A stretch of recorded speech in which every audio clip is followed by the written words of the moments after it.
Prop 8's back in court, but why exactly? I'll answer all your questions about what's going on this time, plus the backstory behind the most effective and adorable marriage equality video ever made. Prop 8's legal defenders celebrate a bill in Nigeria that would throw you in prison for a decade simply for witnessing a gay marriage. All that plus robot marriage, and one gay couple looks back on their 50-year romance in a brand new book.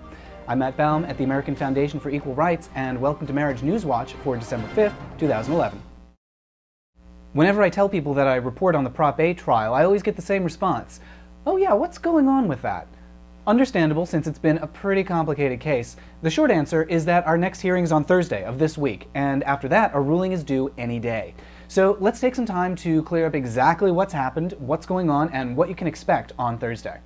We started with our plaintiffs, Sandy and Chris and Jeff and Paul, in district court in 2009. And we won in August of 2010. And then the proponents appealed to the Ninth Circuit, and we had oral arguments in December of 2010. That's when the case got complicated. 3 new questions came up about whether the proponents had standing, whether we could release the videotapes of the trial, and whether our district court win needed to be vacated after the judge disclosed that he was gay. The standing question went to the California Supreme Court. The other 2 questions went back to the district court. It took most of 2011, but we finally got decisions on all 3 questions, and now those issues are all going back to the Ninth Circuit. So the Ninth Circuit will have to rule on all of those issues, either in one big ruling or a couple of small ones, plus the merits of the appeal. Our next hearing is happening December 8th at 2:30 p.m., and we'll be discussing the issues of video and the motion to vacate. Then at some point after that, we'll get a ruling, or rulings, from the Ninth Circuit. There's no time frame for them to rule, but so far the federal court system has expedited the case, so a good guess could be early in 2012.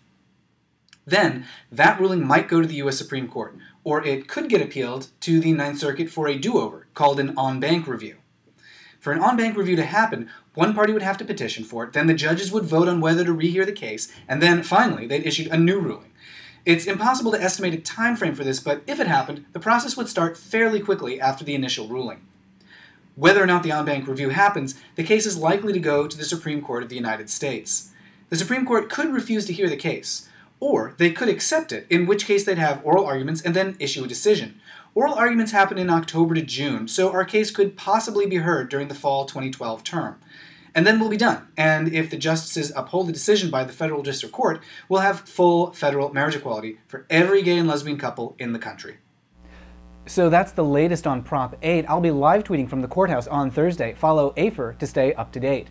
Meanwhile, America is not the only country on the cusp of marriage equality. Australian organizers released a wildly popular ad last month featuring a montage of a gay couple's courtship to encourage legislators to recognize marriage equality nationwide.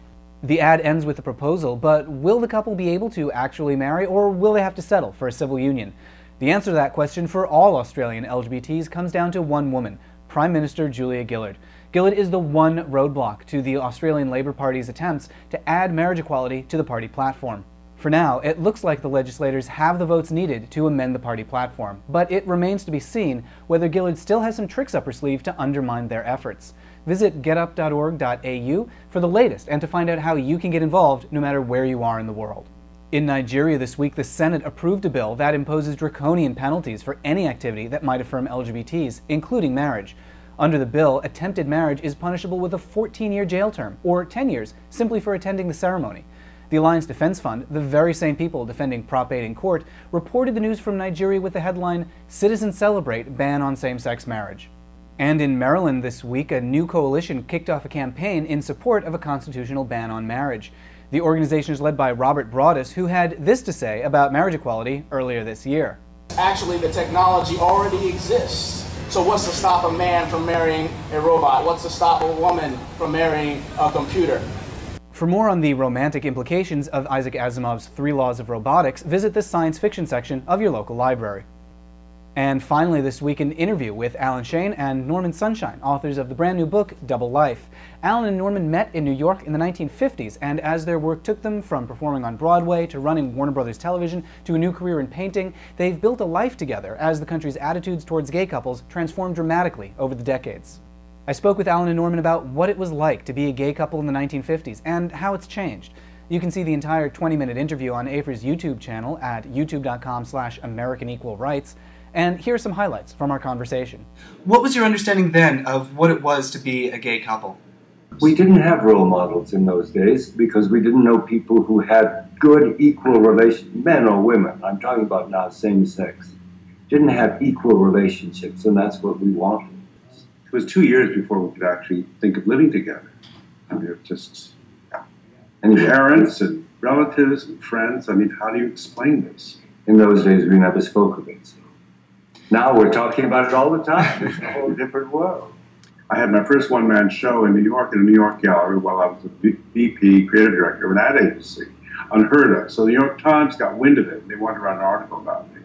So, which I allowed them to do, and this woman who, and before the interview, I said, Ellen, you know, she's going to ask me something about how I live or who I, you know, whatever, my living circumstances. And they wanted to take a picture of me in my apartment, in my studio, and all that. And I said, what do I say when she asked that question?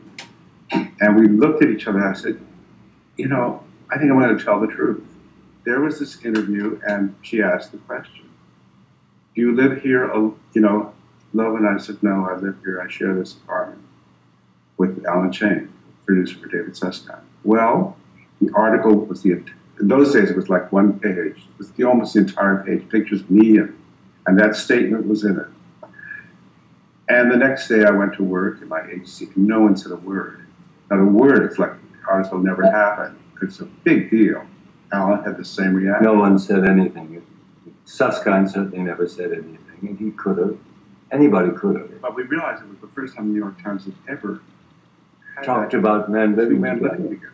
Was there a point, or was that the point at which you said, enough, we're just going to be out with everyone? We never hit people in the head with no. it. It's just the way we're doing now. I mean, we made a decision to do it, and now we do it. And, you know, the butcher in the market comes up and says, I read your book and it gave me goosebumps. Everything. The butcher is reading about our sex life in a way. You know, it's very strange. For the entire interview, including stories about Lena Horne, Rock Hudson, and Joan Rivers, head over to youtube.com/American Equal Rights. Visit AFER.org to stay up to date on the federal challenge to Proposition 8 and MarriageNewsWatch.com for more on all these stories and more. We'll see you in court on Thursday.